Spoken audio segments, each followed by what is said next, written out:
Good evening, and welcome to this edition of A Walk Down Memory Lane. I'm your host, Earl Baston.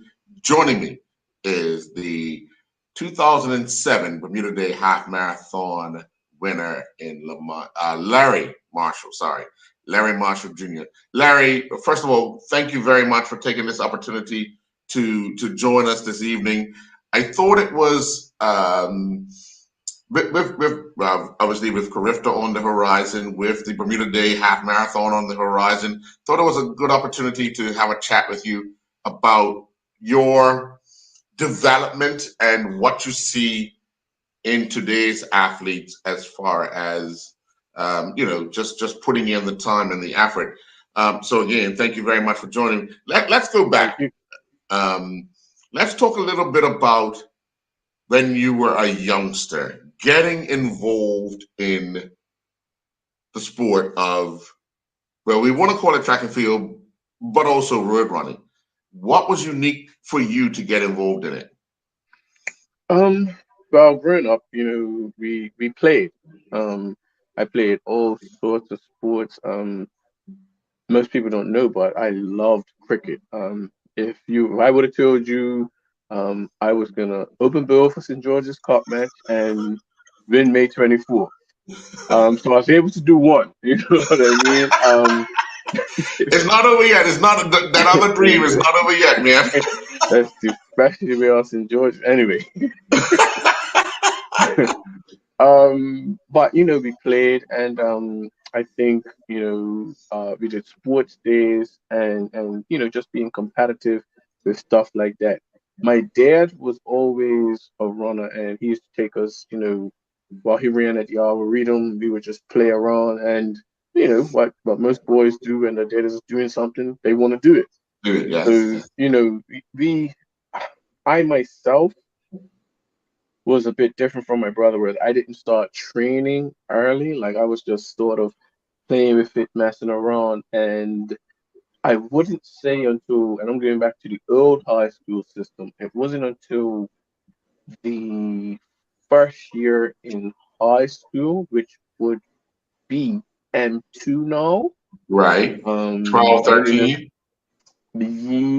yes, Yeah. that's when I started to do a bit more training, and I was during that point I had a growth spurt, which then I was able to have bigger, faster, stronger. You know what I mean? Yeah. It allowed me to do a little better. It took me a few years, but I want to say at 14, 15, I was well entrenched, and it was we also talk about, I just talked with my dad the other day. It was a group of about 8 to 12 guys around my age that if you didn't show up, they could take it from you. And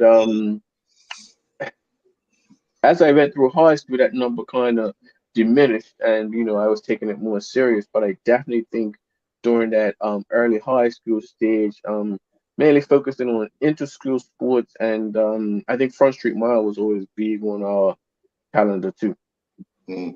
But let me ask you, because let's talk a little bit about the Front Street Mile, because it's a very unique race. Although, I mean, back in the day, it was very, very prestigious. We had international people coming in trying to break the mile time and so forth, and you had thousands of people down on a cool January night. The significance of you running that particular race as a youngster, did you understand what it was, what the hype was about? Yeah, I didn't run it in primary school. I ran all 5 years in high school. Again, that's the old system. Mhm. And you worked your way up. Um, I lied. I can't remember if I did it in. I didn't. I did it 4 years in high school. I didn't do it my first year in high school. Um, but I went every year, and I knew what the significance was. Um, it was just I was nervous. You know what I mean? It often says if you're not nervous, then it's not a big occasion. No. Um, so it was very significant. I think it still holds a level of significance because for young distance runners, that's when you have probably the biggest crowd you're gonna run up Right. against, aside maybe for inter-school sports for the entire year. So I think that's very big, and I think it's the first time you kind of get it going. It's hard to kind of say, hey, you want to peak because we have so many, and as a junior athlete, you should only really have one peak throughout the year. Right. So the timing's probably not the best as far as for the juniors, but the experience it's nothing like it. And if you go forward as a top distance prospect in Bermuda, you'll probably run the front street mile. Sure, sure. And then let's revert because clearly once that Front Street Mile's over, we don't have a quote unquote in Bermuda, we don't have an indoor season. So we have to wait until things change. When I'm talking about other conditions to start our outdoor season. Um, as a youngster, your first year running that Front Street Mile, do you recall what you were homing in on the track that same year? So during the track, I was always 1500, 800 meter runner. However, I always loved the jumps also. Oh, So I did high jump and triple and long. I was probably best in triple, and it's basically I just had good technique. I couldn't. I lost spring and power obviously because I'm doing distance, and we're talking distance about two running. Yes, separate yes. energy systems, all that different types of training. So eventually that dissipated, but for the track, it was usually working on that 800 or 1500. I think I always preferred the 1500, even though I had a bit of range. I could hang with the 800 meter guys. I mean, I beat 800 meter guys. But I could also go to the 3K, 5K when we got older, and it worked like that. But it was definitely a focus on the track after Front Street Mile. Sure.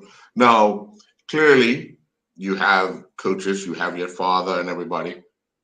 So after that first year doing the Front Street Mile and then doing those five disciplines, I believe you said, with the triple jump, the long jump, the high jump, the 8 and 15.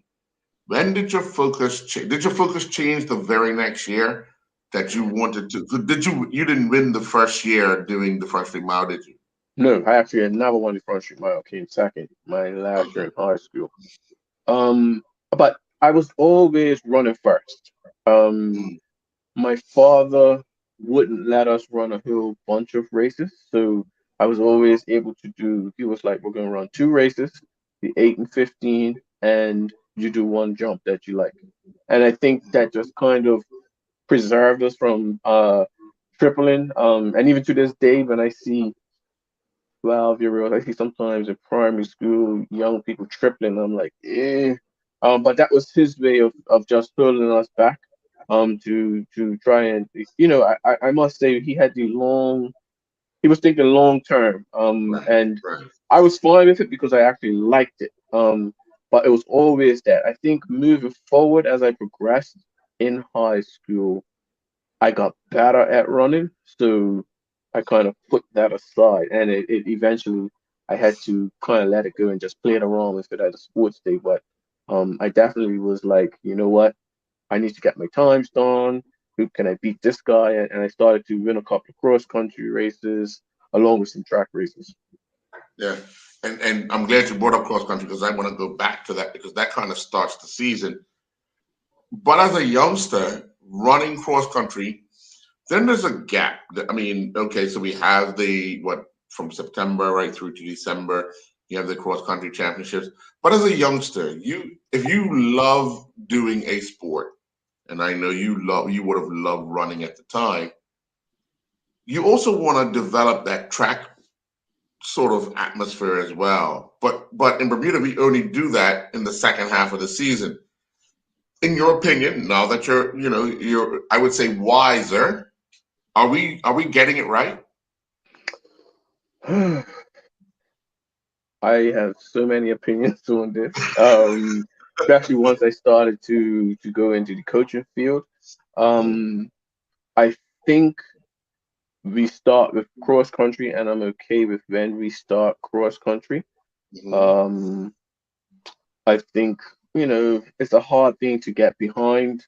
Some people like it, some people don't, but I think it has to kind of be where it is. With respect to the juniors, I don't like that the biggest cross country race, which is the schools cross country race, is in February when we're prepping When for you're doing school track, sports time. right?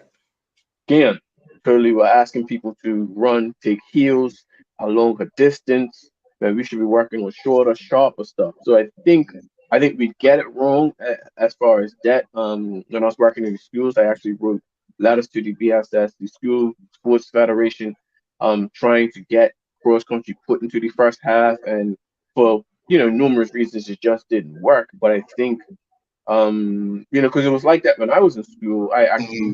didn't like it. Worked better, I should say, because inter-school sports was pushed back to late April, early May. Right, right. Since which we've moved inter-school sports up to Yeah. mid-March, which Uh-huh. I am totally like, what are we doing? Um, so I think I understand the reasons are the reasons. Right. I just don't know if it's what's best for track and For field athletes. right, right, right. Which I totally understand. I mean, there was a time a few years ago, just before COVID. I know the BNAA were glad that the BSSF moved the interschool sports ahead because it allowed them the opportunity to see some other athletes that could have qualified for Carifta. Now, saying that, we should be looking to have a track meet that could possibly get some school kids who could possibly make the correct qualifying time. Have a track meet for them. Yeah, But and but and yeah, to to your point, Dan.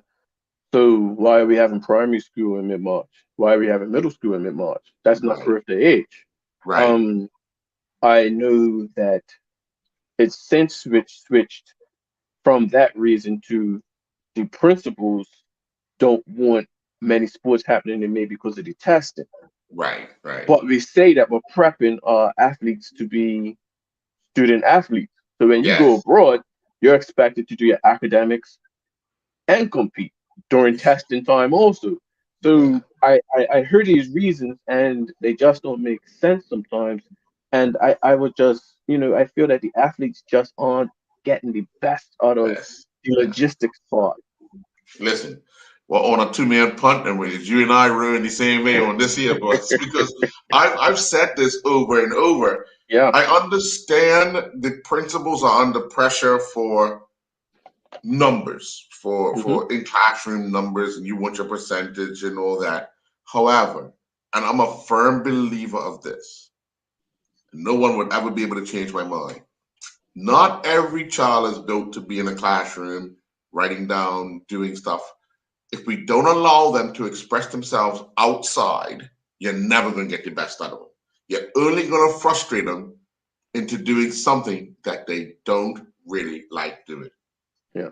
And I think what kind of frustrated me because during this time I was working in the schools and I had the track program down with me and we didn't track it. Did we say that school testing schools got better because we made the shift? Right. Um, are They we can't tell saying you that that. that is the reason? They can't tell me that. They can't So tell you I that. think sometimes what frustrates me is I think we have event for the event's sake instead of having the events for athlete's sake. What's in the best interest of the athlete? You can't tell me in March we got Kappa, inter-school sports, rugby, basketball, and we got the same athletes going. That is not good. It's not Yeah, good for development, and year yeah, in and year out, we have the same thing that's going on. yeah, yeah, definitely. But we're gonna take a quick commercial break. When we come back, we'll have more with Larry Marshall Jr. We'll be right back.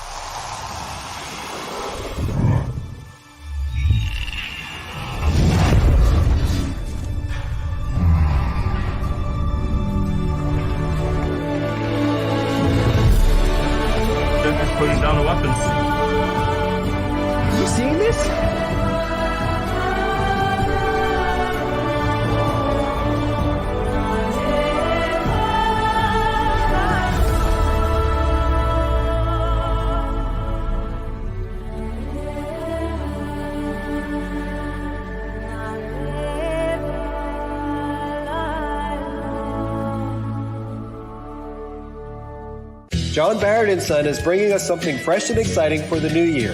Bai Antioxidant Infusion Beverage. Bai delivers the natural antioxidant benefits of the coffee fruit in glorious combination with a variety of exotic fruit flavors, with only 1 gram of sugar and 10 calories per bottle. The folks at Bai are inviting us on a world tour through these amazing flavors. Brasilia blueberry, Zambia Bing cherry, Costa Rica clementine, Malawi mango, Panama peach, Ipanema pomegranate, Kupang strawberry kiwi, and more. Lindo's. Why go anyplace else?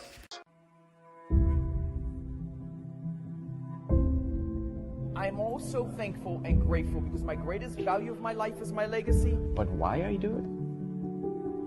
I feel supposed to do it. I was put here to be here, to do what I'm doing right now. Once I see somebody moving, it's the greatest joy for me. There's a little person being born. I am thankful that people have given me the trust, for me to empower them, from my players to my family to friends, and that's what I'm thankful for. I'm thankful that people have allowed me and trusted me to be in their life.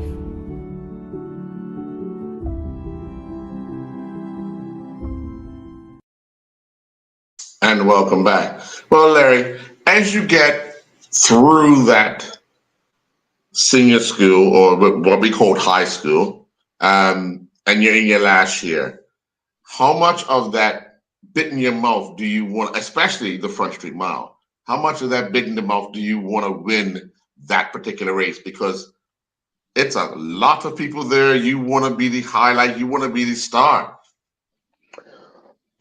Yeah, I think if I look back at my last year in high school, I became one of the standout runners along with Tyler Butterfield and Richard Wolcott. He went to Berkeley, and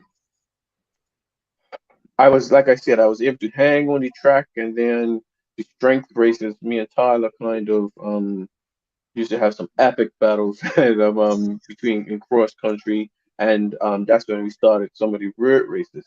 I won a good bit of races in my last year, but I felt I didn't win the big ones. I didn't win cross country. I didn't win school cross country. I won the national cross country championships, but I kind of that wasn't high up on my list. I didn't win inter school sports. I think what kind of saved it, I should have run the 3,000 inter school sports, and I would have easily won because Tyler Butterfield was out injured. And I was like, no, I want to come down and race Richard Wolcott in the 15 and 800. And he took her of me. But, it happens. I think what turned it around was after that, my dad and I sat down and we said, do we want to run May 24th? And my last year in high school, I'm 16, and we set out a plan to run May 24th. And I came sixth. I was very measured and just took my time, and I think that kind of right there took me to a next level where I was thinking differently. That May, when I came sixth, that May 24th of May, I started to think on a different level. I knew I could beat a good bit of people. I was 55th place finisher until Tennis Stadium. And I was like, okay, I'm ready to do something different now. But let's talk about, I know you're talking about the senior part. Let's talk about the junior. What was it? The Junior Classic? Yeah, the Junior Classic. Let's talk a little bit about that, because that sets you up outside of the Front Street Mile. The Junior Classic sets you up for a big stage race because, everybody is out that final leg of that race. So do you recall the first time you ran it, and what was your emotions then? I do recall the first time because it was the very first one that we hit. Oh. So I don't think it was as high on our list because during the season it wasn't known this race was going to come about. Right. So eventually it comes about, and then, of course, it's just May 24th. My family, my mom's side of the family is huge. May 24th on Cedar Avenue for years. My granny was there. So I had the nerves. It's all of Bermuda, and uh, I remember my grandfather, my mom's dad. He was a man of little words, but when he spoke, you knew. And I saw him run Axel Artillery out in the middle of the road, and come on, bite, and I was like, huh? Like what? It kind of took me aback, and Right. I got a little rush of blood, and then made it on Cedar Avenue, and I was able to pull the victory off that year, and then the next year was the last year I was eligible, and I came second behind Tyler Butterfield. But that race was a big one, and it was a good feeling, and I think so many people saw it, but because we didn't know if it was happening, it wasn't like some huge prep for it, if you get what I Right. mean. So your name is etched in history forever as the first Junior Classic winner of the Bermuda Day have, of the Bermuda Classic. I mean, Yeah, the how junior classic. when I say that to you, how does that make you feel when you reflect on you were the first ever winner of this race that is going on now for many years? Yeah, I guess when they said it, you know what I mean? The very first, the inaugural, I think that's the first time I really heard inaugural um being used so much. Right. And as it goes on, you don't think about it. And as I got older, I was like, hey, that's something as a part of Bermuda Day, the heritage. And I looking back, I'm proud. I look at the time and I'm saying, hey, you should have ran faster than that. Um, but but it was just it worked out that way I can remember so much from that race, different parts, different people, and just seeing reactions. So it's definitely a proud moment that I have looking back. Sure, sure. Well, I do want to jump because it's in my head to jump forward, but we'll come back to it. But the year you won the half marathon, 2007, which was 10 years later, Yes. when you got to the similar spots, how much of that reflected in your memory of, oh, I remember that happened. Oh, I remember that. Now that it's over and done with. God, that was nowhere near in the forefront of my mind. No? Yeah. Get to that I finish didn't line, right? I didn't, yes, that was it. I like I said, I could think back, but as I moved forward, like junior races and stuff like that, and yeah, junior races, I wasn't necessarily thinking about or making the connections. That Right, wasn't happening. right. So let's talk about that transition from the junior races to the senior races, um, because you would have still been relatively young, um, but now you're thrusted into into races where considered you're up against men.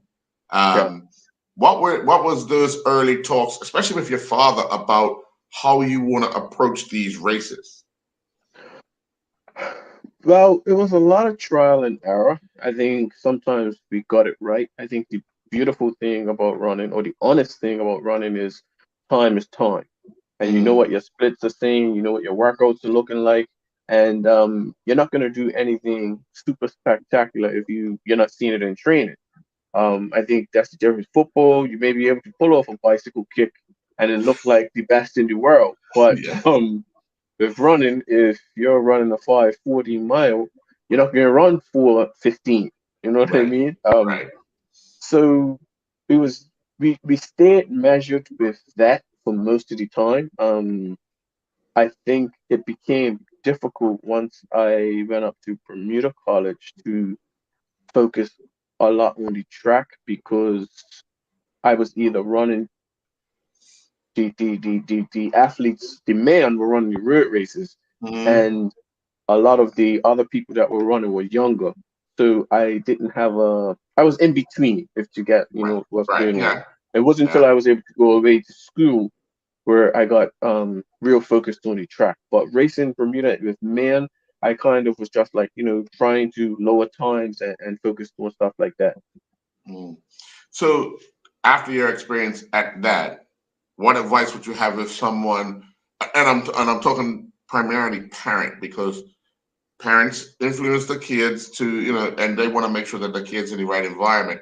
So that transition from youth athlete to senior athlete, that in between age, and especially middle distance runners, what would be your advice to the parent of somebody who's 18, but they're in between that, getting on the track and that that road race?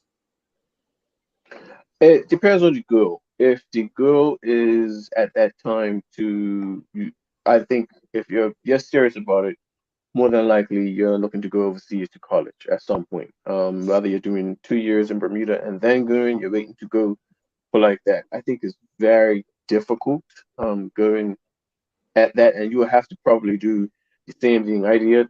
Do a bit more road races, pick and Right. choose when you can do track. And my suggestion would you have to get to a stint where you're like, hey, I'm taking a 10-day trip and I'm getting in 2 weeks, 3 races on the track just to get something. It has to be a girl, obviously, that under 20-ish area, you'll be eligible for Carifta, so that should be a girl also. And probably doing some of the junior races. But again, it's difficult because the numbers do dwindle.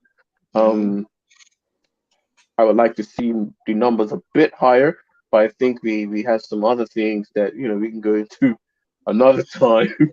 But We got time. Trust me. certainly, Well, what we're going to do, we're going to take another commercial break. But when I come back, I want to talk to you about Carifta and whether or not you actually participated in Carifta. But we're going to take a commercial break. We'll be right back. I'm also thankful and grateful because my greatest value of my life is my legacy. But why I do it? I feel supposed to do it. I was put here to be here, to do what I'm doing right now. Once I see somebody moving, it's the greatest joy for me. There's a little person being born. I am thankful that people have given me the trust, for me to empower them, from my players to my family to friends. And that's what I'm thankful for. I'm thankful that people have allowed me and trusted me to be in their life.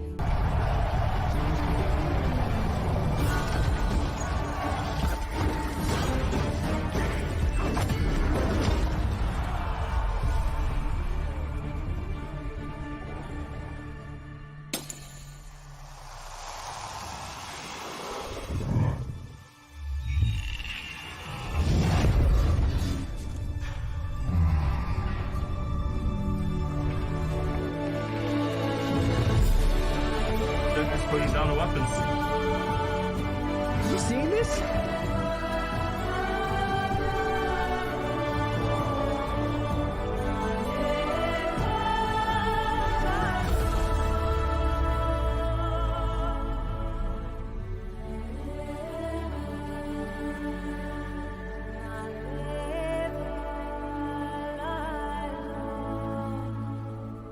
Here's one of our favorite feature brands, true veterans of the food awareness movement. Bob's Red Mill, the U.S. leading miller of organic whole grain foods. Only whole grains have the entire value developed during growth. And once you try them, you know that this is the way food was intended to be. Try Bob's Red Mill blanched almond, whole wheat pastry, and artisan bread flours, and 1-to-1 gluten-free baking flour, unsweetened shredded coconut, gluten-free homemade wonderful bread mix, and a variety of rolled oats. Lindo's. Why go anyplace else? And welcome back. Well, Larry, we know that this weekend we'll see our Carifta Games team take part in the 50th anniversary of the Carifta Games. But let's talk a little bit about you. You said you didn't really compete as in primary school, but high school. Sorry. Did you ever represent Bermuda at the Carifta Games? No, I didn't. I qualified for Carifta. But at the time, it was a rule that you had to be training with the national coach, and we were comfortable with my training situation. It was fourth year, I was 16, and it was a group of us that did qualify that didn't go. Tyler Butterfield qualified and didn't go, and I believe Jeremiah Smith also qualified and didn't go. It was it was a tough pill to swallow at the time. Again, I'm 16, I'm training, um, and they only, it's two-person per event and only one person vent. And I'm saying, well, you didn't have no one in the 5,000, and I know I felt I would have medaled. So it was a bit of frustration, and I just was like, forget the national program and kind of, ran on a thing, and it went like that. And that was the rule. To be honest, we knew that that was the rule from jump, and they didn't budge from it. So, that was the position. And, looking back, okay, that was what it was. But I think for a while I did hold a bit of animosity towards the association. Right. So that was a uh, association rule, or that was the coach's rule. I want to say it was the association's rule, and obviously the coach put that in at the time. Well, I don't to tell you the truth, I don't know. I just knew that I qualified. They said I had to be training with the national coach and to be a part of the program, and we were just happy with the development and the track that we was going. And some felt we should have went, and I was just comfortable training with my dad. We worked on a schedule, and it was not a level of pressure or anything. And at the end of the day, I was like, I'm gonna stick with this. And they made that decision, and we it was what it was. You know what I mean?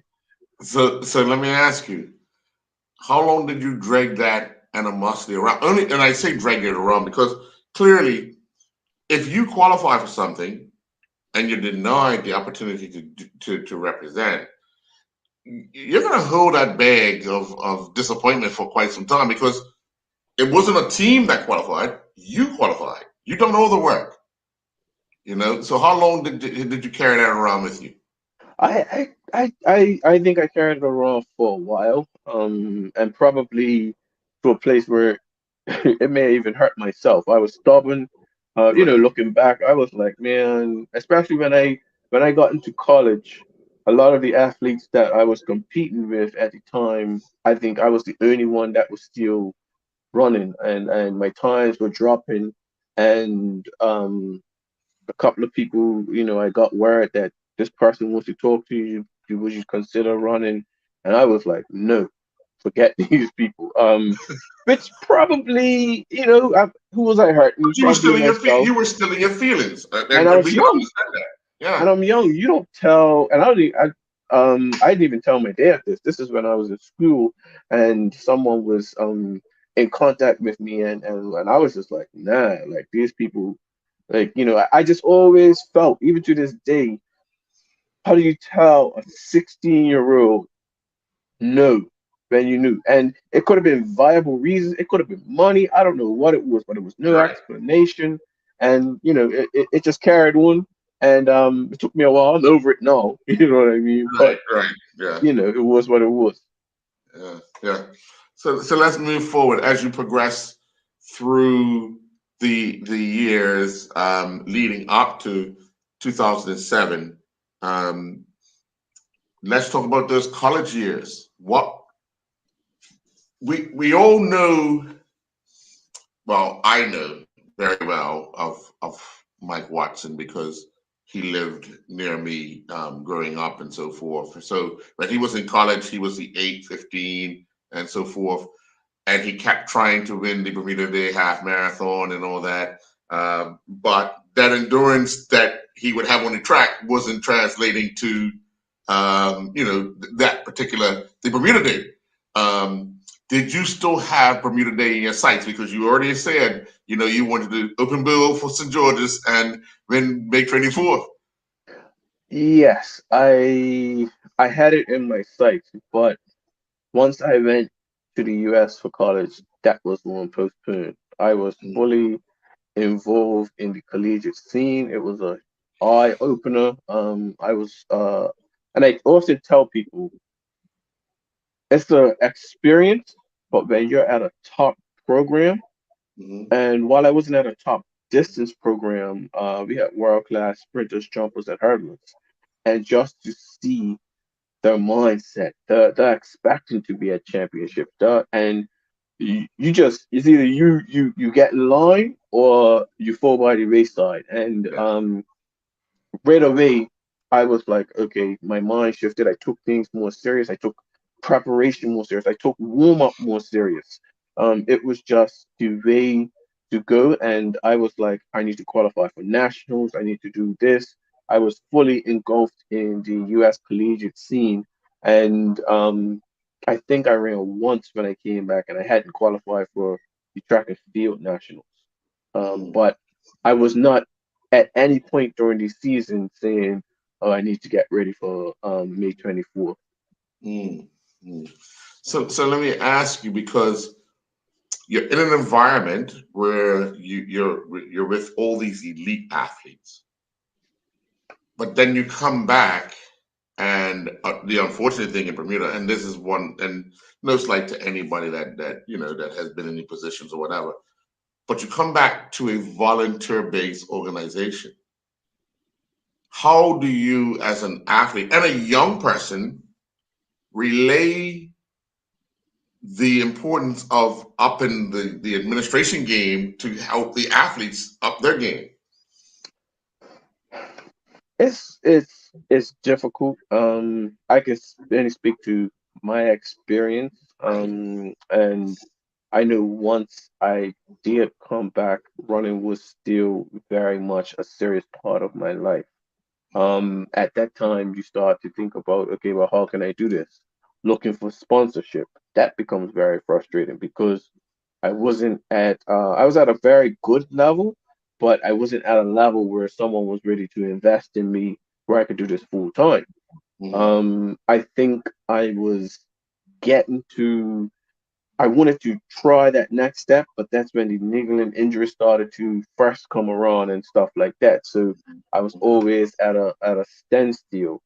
I think the hardest part was juggling work and training. And mm, then I'm back here. So that level of professionalism isn't around. I'm not right, right, talking to right. guys that's going to this championships and saying this because when you're there, it's just a everyone kind of just catches on with it. And in Mm, Bermuda, you're gonna game tonight? All right, yeah, well, I'll be there, and I'm probably going out, and then I'm mm, waking up running. I'm tired. I wasn't doing, probably the best things all the time. right. But that's just the situation it was. Mm, mm.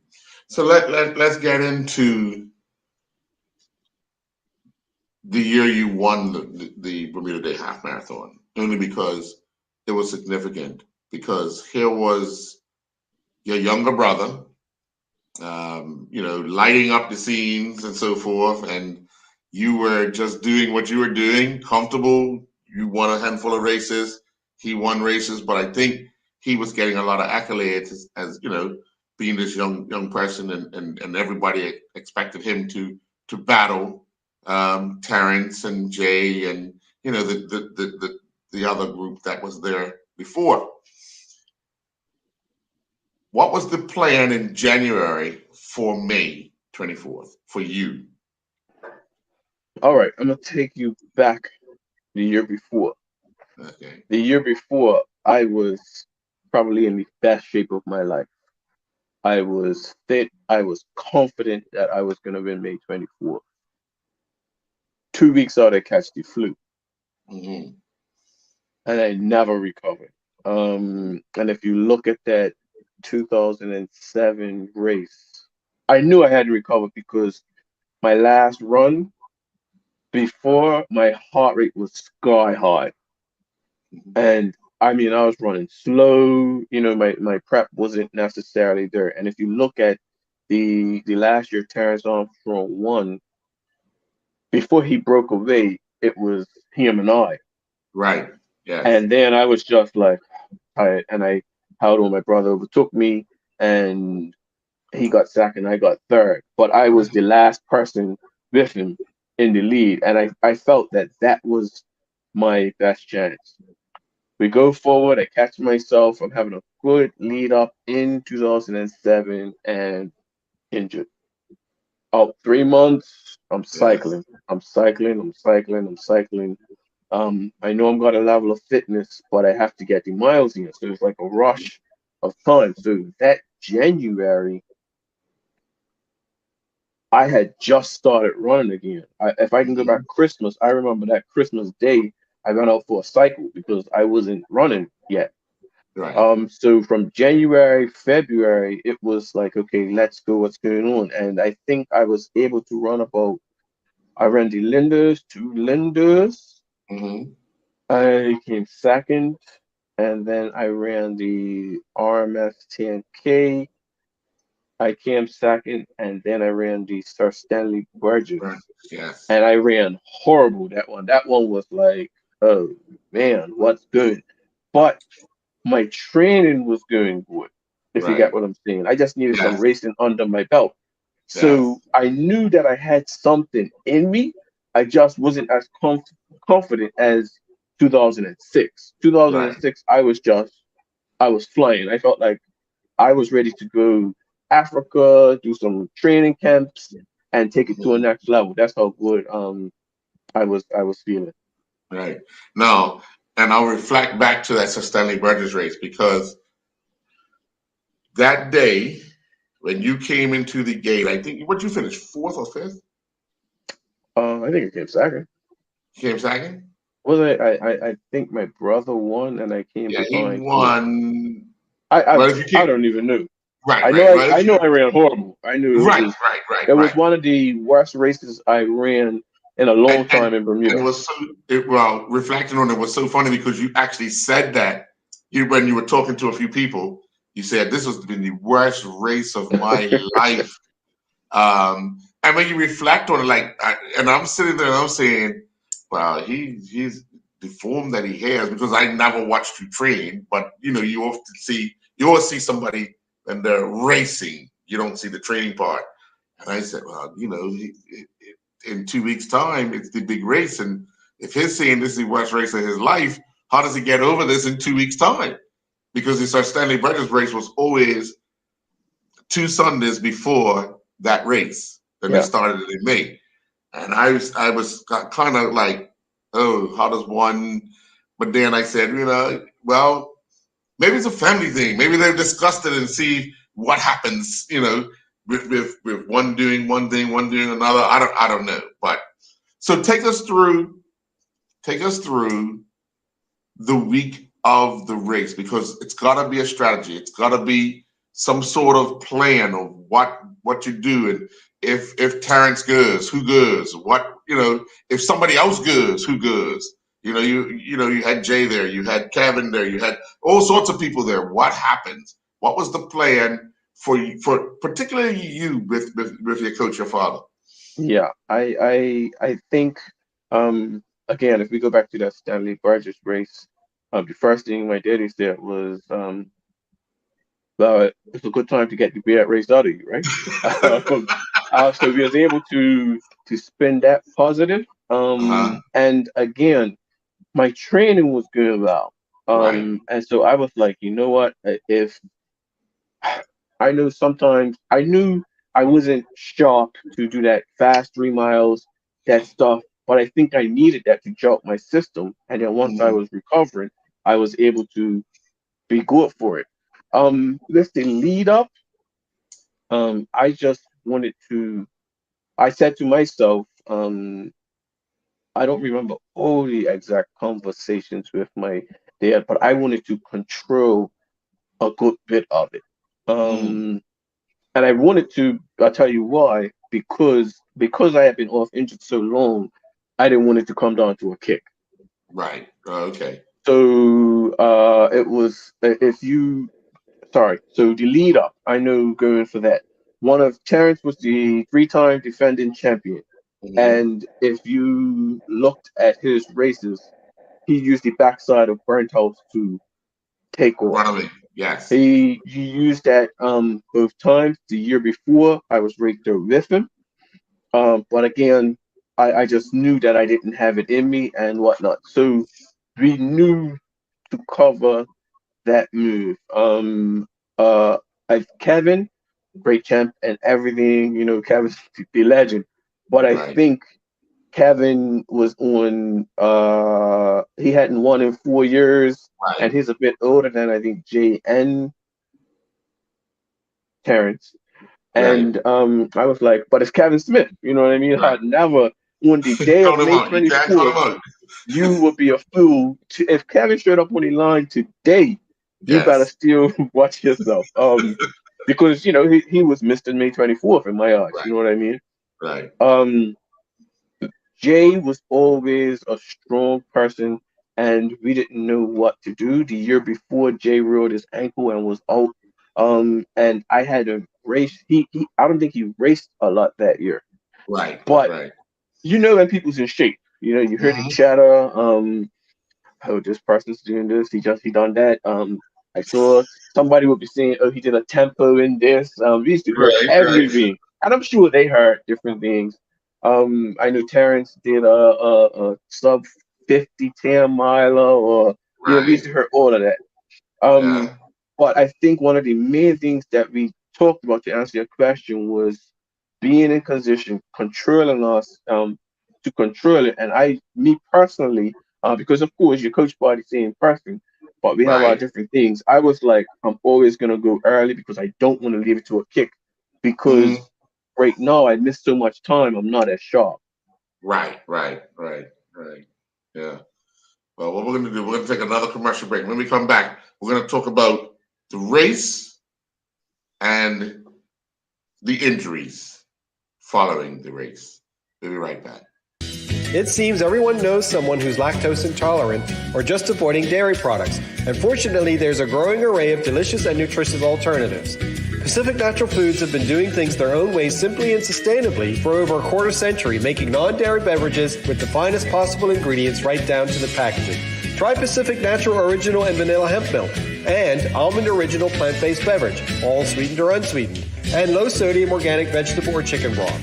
Lindo's, why go anyplace else? I'm also thankful and grateful because my greatest value of my life is my legacy. But why I do it?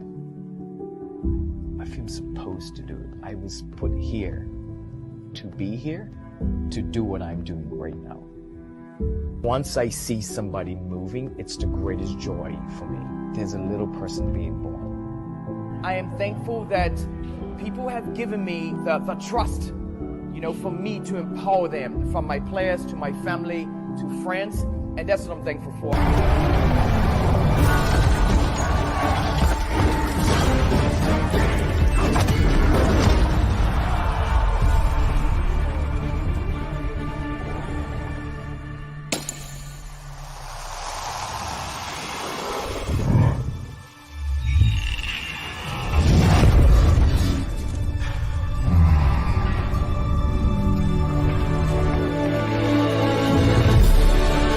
Joker's putting down the weapons. You seen this?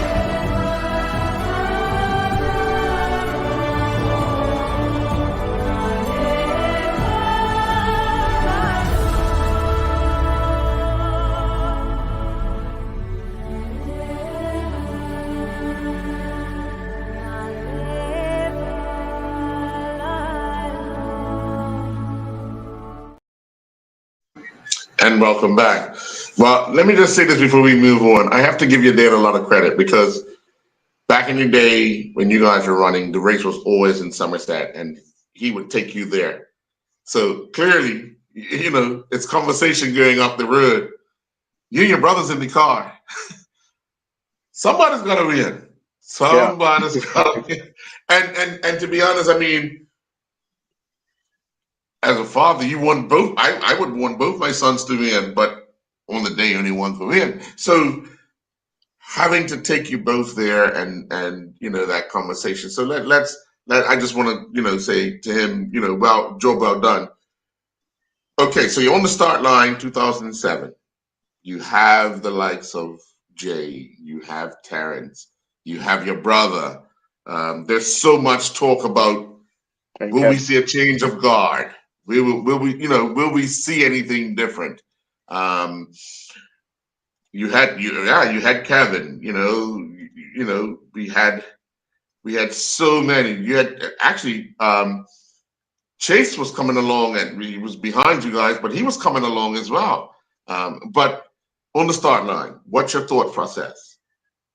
Um, I think we would just wanted to hit the splits and pretty much cover moves. At the end of the day, until the race happens, it happens.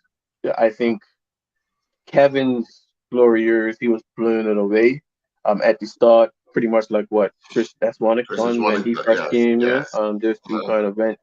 I think with us, we were all kind of at the same level.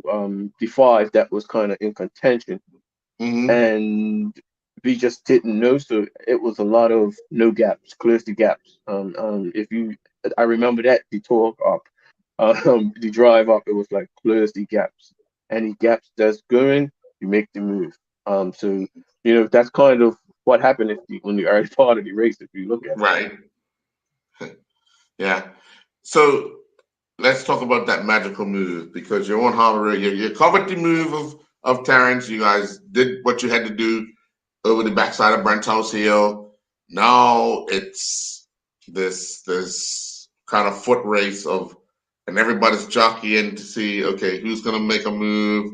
You could hear because I don't know, as a spectator, if you're sitting on Harbour Road, you hear the noise over on Front Street, and they can know there's action over there. Did you hear noise across the water, or were you that focused in what you were doing? focused in. Didn't know what was going on. Like you said, we had five guys going into burnt house. So we're just saying, and at that point, I know Terrence is good at the Right, end of burnt house. So right, if you look at how the race ran out, we was in Somerset waiting around, looking who's doing this, and Kevin actually made a surge and just looked right. as graceful and elegant, like the Earl Kevin was back. And I was like, oh yeah. And nobody covered it. So Right, I made the track and I covered it and we pulled him back. And we get our way. And the early part I wasn't feeling my best. mm, I must say. And it was just something when we got into Brentos, I knew I had to be ready for that backside move. And once we got to the top, Terrence did it, and I just covered it super fast. And I was like, okay, race one, this is where we're supposed to go. And we covered it, he eased back, and again, I assumed the lead. I was doing a lot of leading early on and midway through. And then I was like, well, if I'm leading, I'm not well, letting guys kick at the end. Somebody's right. gonna have to go. I just knew that I was gonna go early. Uh, I didn't plan on going that early. It just kind of happened. right. I think at one point my brother came next to me and I pushed the pace, and then I think Jay might have came next to me, and I eased back, and I wanted to go one more time, and then my plan was at the 10-mile mark, I was good. Right. But when I did make that mark, I want to say not Morgan's Road, the one before Morgan's Road. Um. Uh. Yeah. It takes you right up by Belmont. Um, Yes. I Yes. always knew Yes. it if Yes. I see it. Yes. So I'm about there. I make a move, and I was gonna ease, and then once I come across Morgan's Road and get by the Inverary Hill, Right. uh, I heard someone say, "You got him now," because I didn't know what was happening, and I just glimpsed, and I saw I had a gap of Right. about 15, maybe 20 meters, and I was Right. like, "Okay, that's it." And I took off up Inverary Hill. Right. I went down, and that kind of was just like it blew it open. I always say May 24th is broken down into, if you look at it, it's like 3 hard miles, and then just holding, and it don't matter Right. where it is. I think I spoke of Kevin and Chris. They ran Uh. 3 hard miles early. Yes. Tyler Butterfield ran one the early part 3 miles, and Right. mine was mile 8, 9, and 10. I did a 450. I still remember the splits. I did a 4:58 mile, a 5:01 mile, and a 5:10 mile. And I was just like, okay, well, hold on. I didn't even look at my watch after that. I just knew, Right. okay, don't blow this now. You'll be talked about forever for blowing a big lead going into Front Street. And I was just like, get to the finish line. But I definitely, when I was making the move, I was like, someone will have to do something very special right now to Mhm. catch me. I was feeling very good, and I was just like, okay, you should be able to hold it. It was Mm. probably the longest 3 miles I'm ran in May 24th at the end. But it's just a part of it, you know what I mean? And I was lucky that I was in that position, you know what I mean? Because Yeah. not a lot of people have done it. So let me ask you, when you get into that mile, when you get into that zone where you're going to put the pedal down, how much do you have to continue to focus on? I need to take in water. I need to do, my little check on my body, because you still have to take all that into account. If not, like you said, you don't want to blow up and you be the talk, that'll be the talk of the town. Yeah. I I want to say at Lower Ferry, or yes, Lower Ferry. I had a person that was already going to be there. I spoke to him, and I didn't think I'd be in the lead at that point. But when he came, I just took my water, held it, did it, and I was constantly taking water. I think the main thing was to not panic. I helped my technique. I was just focused. I was looking ahead and trying not to worry what was going on behind me. Mhm. I will say that, I didn't have the privilege of having a lead and comfort and stuff like that. These were guys that were, I just got plugged 2 weeks ago in the Right. you know what I mean? So I knew that Somebody was coming. somebody was had to, to be coming. And I didn't realize that the lead had gotten so big. So that's Right. what I was just, still hitting, still hitting. Mm. So you cross that finish line. Um, that's you. You remember that day? Yeah, man, that was a long time ago. Look Yeah, like a new man, didn't it? Look like a new yeah. man. Take us through that emotion of when you turned on Dotton Avenue, realizing that one of your dreams has come true. Uh, well, I often say, it was such a special moment, coming through Front Street, and then coming through Cedar Avenue with my family. I mean, the gap on Cedar Avenue was about this big for me to get down. I just remember my mama, Fighting your way through that. my aunt was running with her hat in the opposite direction. Um, and it was just, I remember so much from that while trying to focus on. At Dutton Avenue, I think that's when I started to look behind, and I was hurting, but I just knew, like, look, if you, I would have had to stop at some point for somebody to catch me. I knew I had a big enough lead. I just wanted to hurry up to be over. Then I came through the line. If you look at my face, it was like not that one, the other picture. If you was to put it up, like, yeah, you can't talk to me no more. And sometimes, like, so many people had negative things to say. Right. And it was like, yeah, well, I, I won over 20 races in college. I had some good solid track times, and people, yeah, it don't matter unless you can make 24. Like, you're just like, so at that moment, it was like, you can't say nothing to me now. You know Right. what I mean? And I think it's unfortunate that I had that type of reaction to it, but that's all it is. Like, That's the truth. They it can't comes say with nothing to you no. Once you win it, yeah, they can't say nothing to you no other than well done, champ. yeah, Because and forever your yeah, name's in that as the Bermuda Day Half Marathon champion. So I want to touch on something. Did injuries steal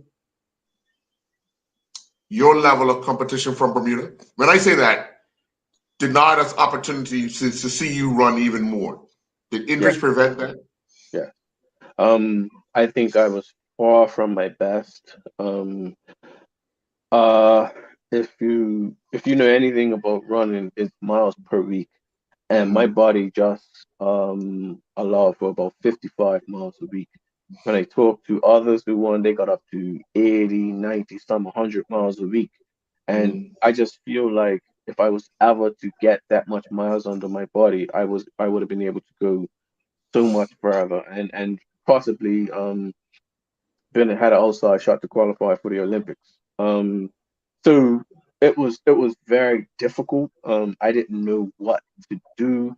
I didn't have the funding to kind of go away. Then the family resources kind of got shifted away once we started fighting conscription. So we had so many different things, and then it was like, okay, how are you going to be able to balance that? But I often say, I don't think Bermuda got to see the very best of me. Um, and it is what it is. You have to go.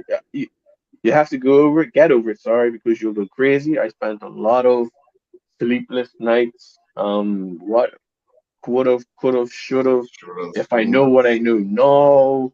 And that's just the thing I had to do. I think I had a successful collegiate career and was able to come back for a couple of years and do it. And I'm grateful for that because even for what I had, a lot of people weren't able to do. Right, right.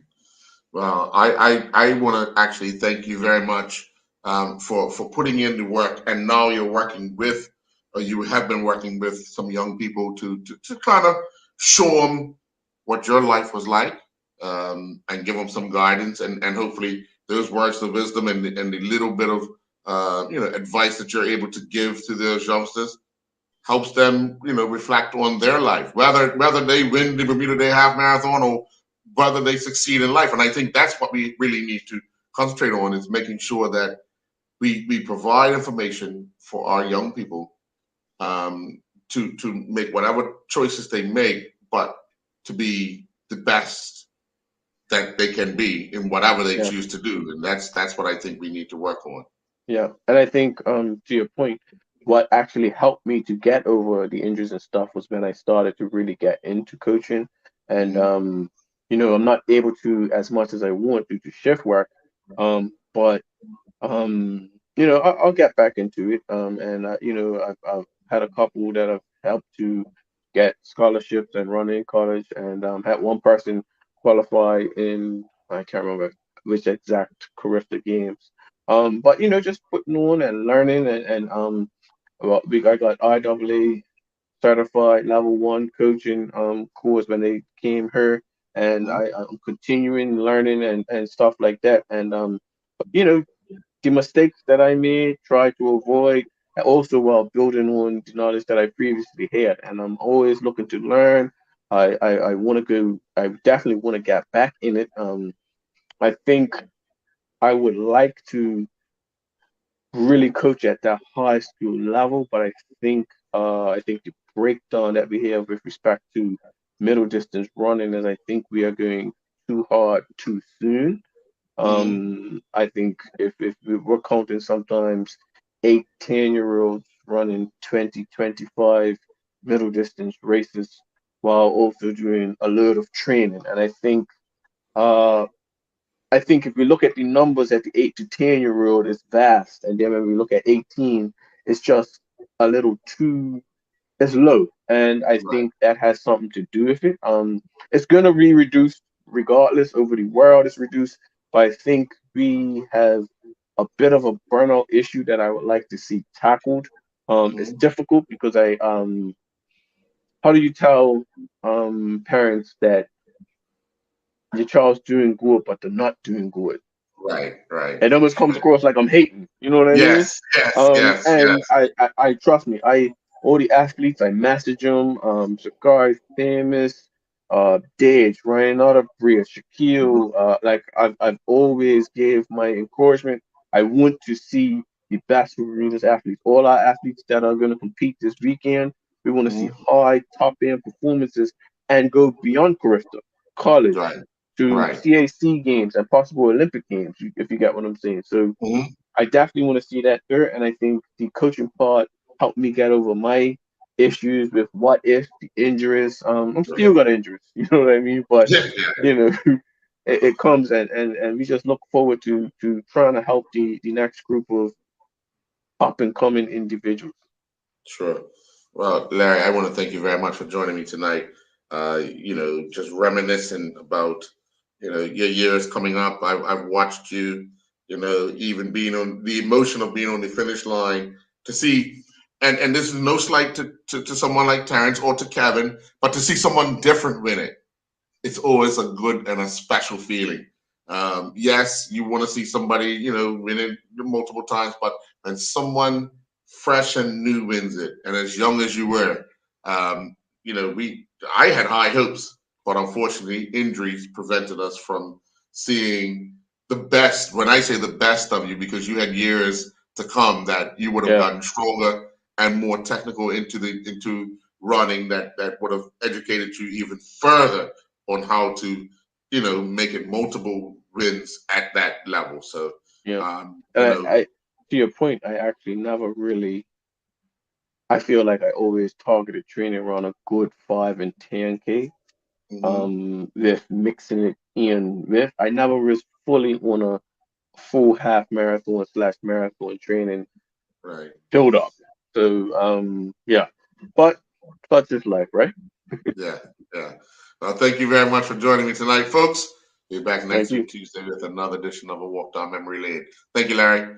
Have a good night. All right. Thanks. Okay.